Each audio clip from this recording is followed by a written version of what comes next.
नमस्कार. स्वाद अनोखामध्ये तुम्हा सर्वांचे खूप खूप स्वागत. आज आपण कुरकुरीत कांदा भजी कशी करायची ते पाहणार आहोत.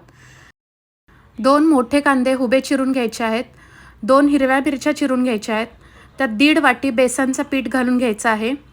थोडीशी हळद, चवीनुसार मीठ आणि थोडासा ओवा हाताने रफ करून त्यात घालायचा आहे.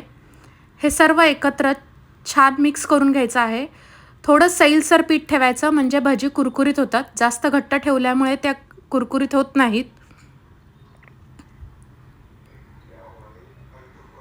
साधारण 1.25 पेला पाणी लागेल ह्याच्यात. छान मिक्स झाल्यानंतर गरम तेलामध्ये भज्या अशा प्रकारे सोडून घ्यायच्या आहेत. तेल छान कडकडीत गरम झालं पाहिजे.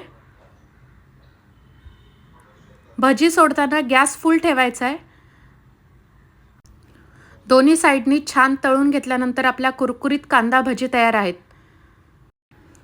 मस्त गरमागरम चहासोबत पावसामध्ये कांदा भजी तयार आहेत. रेसिपी आवडली असेल तर please like, share, subscribe. Thank you so much for your support.